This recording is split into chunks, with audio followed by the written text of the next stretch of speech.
The city of Aachen was taken by the 1st United States Army on 21st October 1944, after a battle that raged for nearly 6 weeks. Out of this heap of rubble, the 1st Army would fashion its base for the next major Allied offensive. This was Aachen the day after its fall. The job of rehabilitation would not be easy.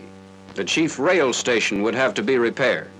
The electric power plant was out of operation, as well as the natural gas facilities. The military government section went to work, establishing order, restoring communications. The telephone system, for example, was salvaged when a former official of the company disclosed the hiding place of the city's telephone diagrams. Another problem for the AMG, food for the local population, was partially solved when hidden staples were discovered and hauled to a refugee camp outside the city limits. German civilians were pressed into service for this and other tasks. Soon Aachen was so well restored that refugees from the nearby internment camp were allowed to return to their homes in the city. This suburb of Aachen then became a rest center for the men of the 3rd Armored Division, where they had their first chance to relax since D-Day.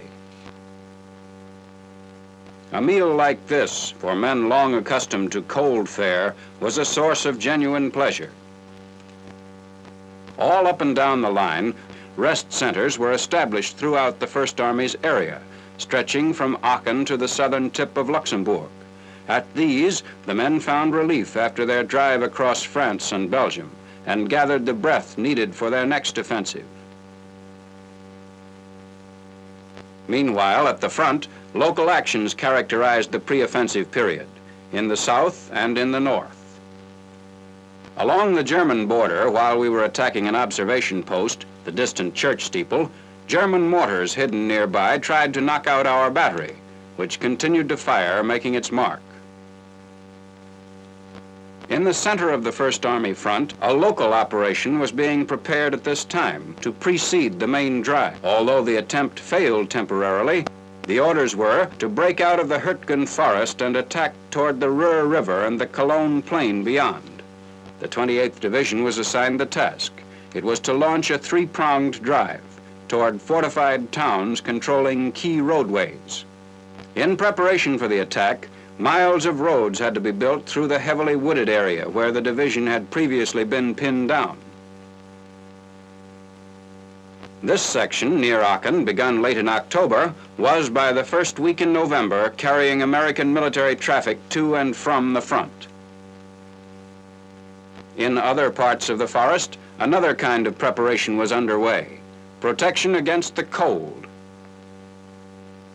Bivouacked close to the front, the men attended to last-minute details and took care of personal needs. The preliminary drive was launched on the morning of 2nd November, as men of the 28th Division, cautious, alert, moved through the woods which were alive with Germans. In the initial push toward Schmidt, our men fought steadily on, against an enemy that was unseen but ever present. The same morning, another regiment opened its attack in the center of the drive, directing its fire toward Vossenach.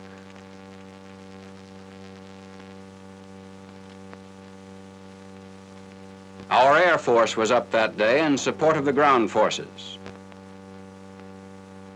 The 3rd Spearhead, meanwhile, moved off as planned on the northern flank of the drive in the direction of Hürtgen village.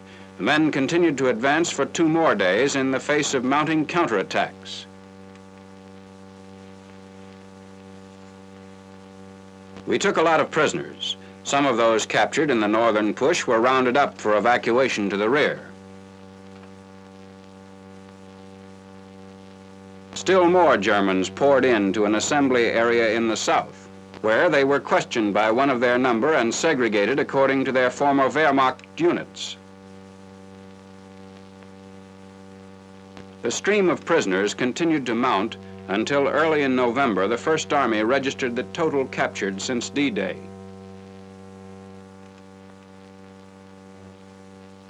Units of the 28th Division continued their action in the Hürtgen forest against opposition so stiff as to make advance impossible.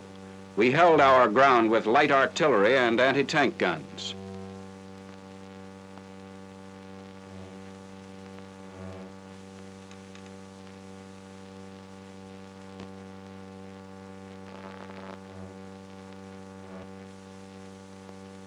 With ready ingenuity, an abandoned tower was strung with telephone wire and converted into an observation post as we made a second attempt to take Schmidt.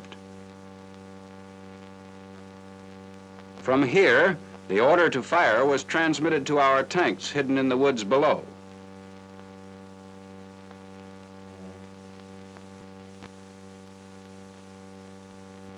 And then came the snow, blanketing the front a week after the drive had started, adding the final difficulty to those under which the 28th Division was fighting. The men had to dig for protection underground in order to hold their hard-won positions in the Hürtgen Forest campaign. They had to struggle not only against a well-nigh impregnable enemy, but against the elements as well.